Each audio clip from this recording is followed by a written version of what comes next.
स्वागत है दोस्तों।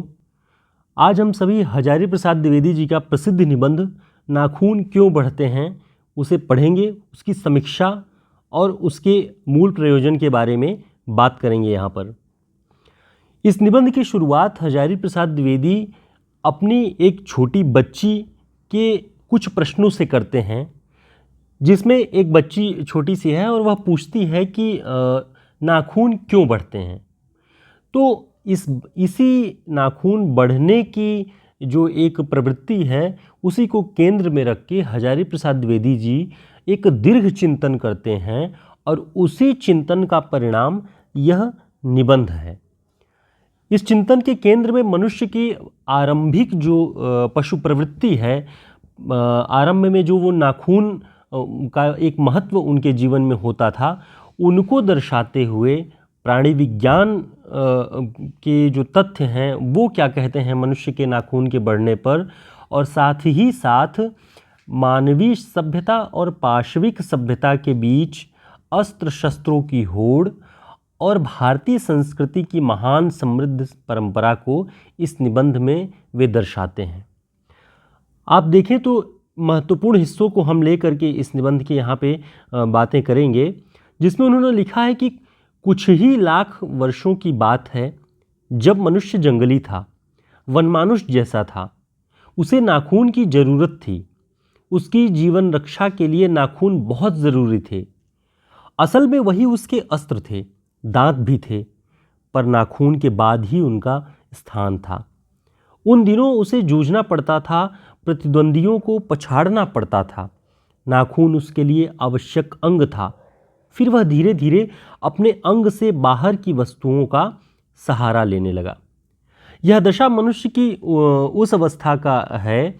हजारी प्रसाद द्विवेदी जी उस अवस्था के बारे में लिखते हैं जब मनुष्य ने किसी भी तरह के हथियारों की खोज नहीं की थी।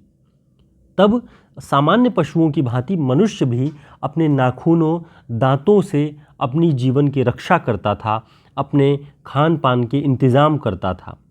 धीरे धीरे उसकी जैसे जैसे चित्त की अवस्था बढ़ती है, वैसे वैसे वो बाहर के साधनों, बाहर के अस्त्रों शस्त्रों की तलाश करने लगता है।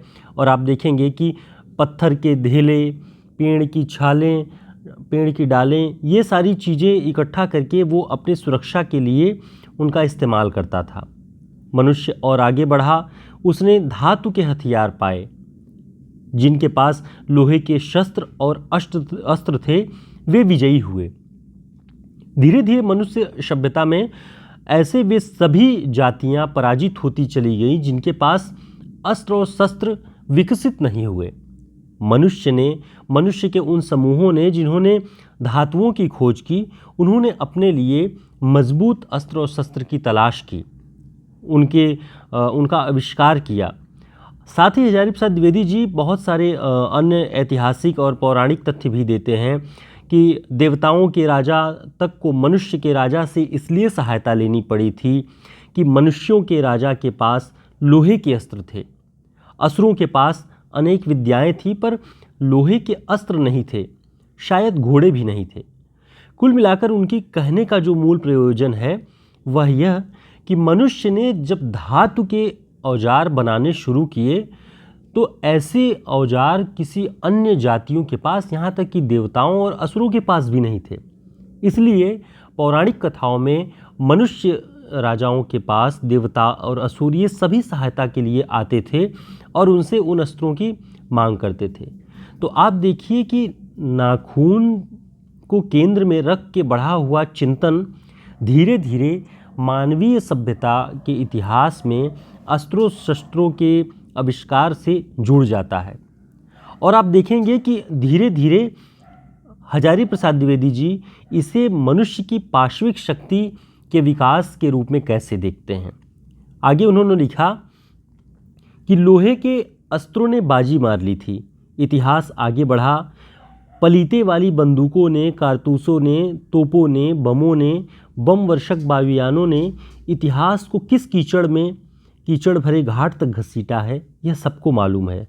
नखधर मनुष्य अब एटम बम पर भरोसा करके आगे की ओर चल पड़ा, पर उसके नाखून अब भी बढ़ रहे हैं। हजारी प्रसाद द्विवेदी जी यह बताने का प्रयास करते हैं कि मनुष्य ने सभ्यता के विकास के साथ साथ अपने नाखूनों को काटना तो आरंभ कर दिया, लेकिन उन नाखूनों की जो पाशविक प्रवृत्ति है, जो मनुष्य के भीतर बैठे हुए उस पशु की ओर इशारा करता है, जो समय समय पर बढ़ता घटता रहता है। यह मनुष्य का विवेक है कि वह, और उसकी सभ्यता का विकास है कि वह अपने नाखूनों को और अपनी सारी पाशविक प्रवृत्तियों को दबा देना चाहता है, खत्म कर देना चाहता है। लेकिन कहीं ना कहीं उनकी आवश्यकता वो महसूस करके अपने उन प्रवृत्तियों को जीवित रखे हुए है, इसीलिए वे खत्म नहीं हो रही हैं और समय समय पर वे उभर आती हैं। छोटी सी बच्ची का वह प्रश्न कि नाखून क्यों बढ़ते हैं, पूरी मानवीय सभ्यता के बारे में, उसके भविष्य के बारे में चिंतन का एक माध्यम बनती है। आगे हजारी प्रसाद द्विवेदी जी लिखते हैं कि तुम वही लाख वर्ष पहले के नख दंतावलंबी जीव हो, पशु के साथ एक ही सतह पर विचरने वाले।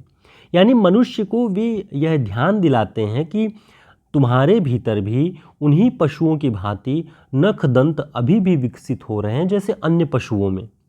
लेकिन मनुष्य आगे कैसे बढ़ता है, पशुओं से अलग कैसे होता है? अपनी विवेक, अपनी शीलता, अपने संयम, प्रेम सौहार्द की भावना से।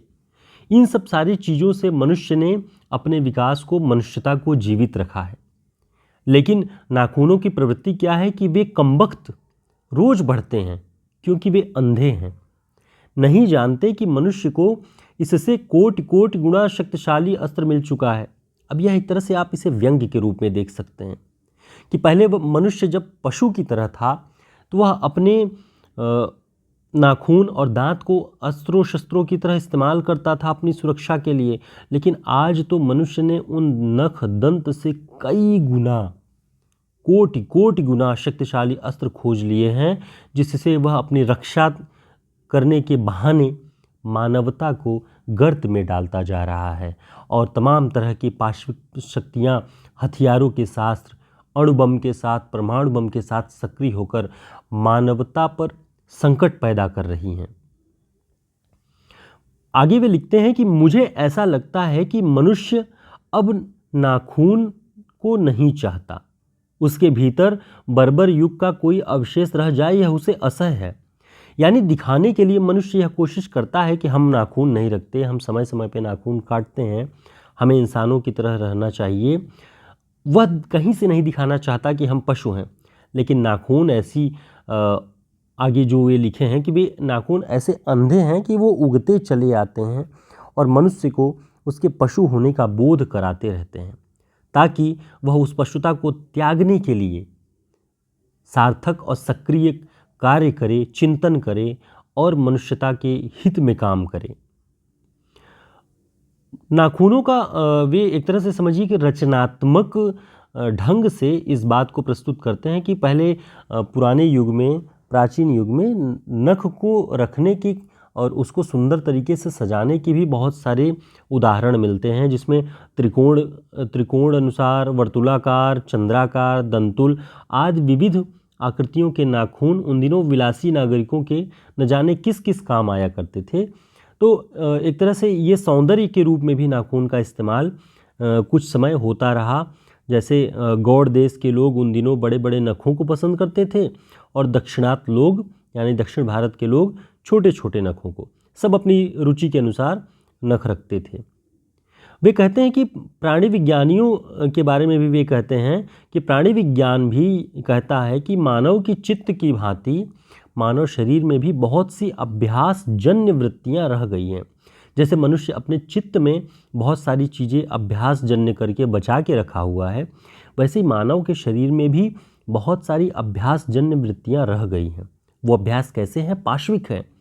वो जब तब क्रोध में आ करके, किसी से बैर करके, ईर्ष्या द्वेष में वो सारी वृत्तियां अभ्यास के रूप में जागृत होती रहती हैं, तो वो पूरी तरह से खत्म नहीं आ पाती हैं, खत्म नहीं होती हैं। उसी में बाल का बढ़ना, नाखून का बढ़ना, तमाम तरह की चीज़ें हैं जो न चाहते हुए भी मनुष्य के शरीर में विकासमान होती रहती हैं और वो एक दिखाती हैं कि मनुष्य अभी भी पशु है। पर कौन सोचता है इस जो मनुष्य के भीतर पशुता है, आक्रामक और क्रूरता, हिंसा करने की जो प्रवृत्ति है, उसके बारे में कौन सोचता है? सोचता तो क्या, उसे इतना भी पता नहीं चलता कि उसके भीतर नख बढ़ा लेने की जो सहजात वृत्ति है वह उसके पशुत्व का प्रमाण है, और काटने की जो प्रवृत्ति है वह उसकी मनुष्यता की निशानी है। और यद्यपि पशुत्व के चिन्ह उसके भीतर रह गए हैं, पर वह पशुत्व को छोड़ चुका है। शस्त्र बढ़ाने की प्रवृत्ति मनुष्यता की विरोधिनी है। हजारी प्रसाद द्विवेदी जी उस दौर को भी देखे हुए हैं जब प्रथम विश्व युद्ध और द्वितीय विश्व युद्ध के दौर का जो नरसंहार है, अस्त्रों शस्त्रों की होड़ से जो विश्व भर के राष्ट्रों के मध्य युद्ध हुए, उन सबको उन्होंने देखा है। और वे उसी आधार पर कहते हैं कि शस्त्र बढ़ाने की प्रवृत्ति मनुष्यता की विरोधिनी है। अब आगे वे लिखते भी हैं कि जानते हो नाखून क्यों बढ़ते हैं? ये हमारी पशुता के अवशेष हैं। मैं भी पूछता हूँ, जानते हो ये अस्त्र शस्त्र क्यों बढ़ रहे हैं? ये हमारी पशुता की निशानी है। यानी अस्त्र शस्त्रों का बढ़ना मानवीय सभ्यता का विकास नहीं कह सकते। अगर नाखून बढ़ना पशुता का प्रमाण है तो अस्त्र शस्त्रों का बढ़ना भी उसी तरह पशुता का ही प्रमाण है, और भयंकर क्रूर पशुता का प्रमाण है। आगे वे भारतीय चिंतन धारा, भारतीय सभ्यता और परंपरा में जो स्वाधीन होने का, स्व के अधीन होने का एक परंपरागत मूल्य था, उसकी बात वे कहते हैं।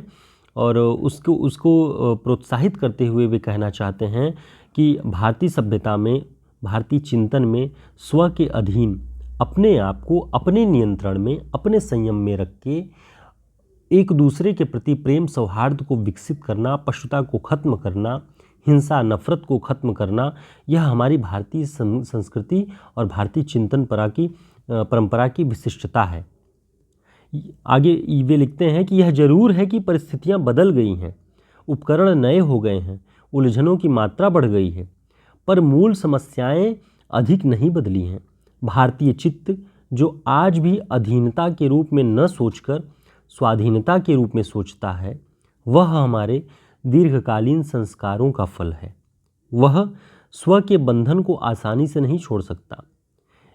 मनुष्य जब स्व को, अपने आप को अपने बंधन में रखेगा, तभी वह सारी पशुताओं को पराजित कर सकता है, ऐसा हजारी प्रसाद द्विवेदी जी मानते हैं। समस्त वर्णों और समस्त जातियों का एक सामान्य आदर्श भी है, वह है अपने ही बंधनों में अपने को बांधना। और यह बंधन नकारात्मक नहीं है, वह जड़ता का सूचक नहीं है, वह नियंत्रण सूचक है। और ये नियंत्रण ताकि मनुष्य पशुता के सारे अवगुणों को छोड़ सके। इन्हीं अब स्वबंधनों के कारण मनुष्य पशुओं की भांति आहार, निद्रा, हिंसा, इन सब सारी चीज़ों को छोड़ता है और पशुओं से अलग अपना स्थान स्थापित करता है। और वो गुण उसमें है कि उसमें संयम है, दूसरों के सुख दुख के प्रति संवेदना है, श्रद्धा है, तप है, त्याग है। मनुष्य के स्वयं के बंधन उद्भावित बंधन है। इसलिए मनुष्य झगड़े टंटे को अपना आदर्श नहीं मानता। गुस्से में आकर चढ़ दौड़ने वाले अविवेकी को बुरा समझता है। तो ये मनुष्य का विवेक है जो झगड़ा नहीं करना चाहता, उसमें संयम अपना बढ़ाता है, दूसरों के सुख दुख के प्रति संवेदना जाहिर करता है। यह मनुष्य के गुण है और पशुता की पराजय। तो इस तरह से पूरे निबंध में उन्होंने यही कहा है कि आदमी सारे अवगुणों से, मनुष्य सारे अवगुणों से लोहा लेने के लिए तैयार है और पशुता को पराजित करने के लिए पूरी तरह से तैयार है। और गांधी जी को इस दिशा में वे याद करते हैं और लिखते हैं कि एक बूढ़ा था, उसने कहा था, बाहर नहीं भीतर देखो, हिंसा को मन से दूर करो, मिथ्या को हटाओ, क्रोध और द्वेष को दूर करो, लोक के लिए कष्ट सहो, काम करने की बात सोचो। उसने कहा, प्रेम ही बड़ी चीज़ है क्योंकि वह हमारे भीतर है। उच्छृंखलता पशु की प्रवृत्ति है, स्व का बंधन मनुष्य का स्वभाव है। बूढ़े की बात अच्छी लगी या नहीं पता नहीं, उसे गोली मार दी गई।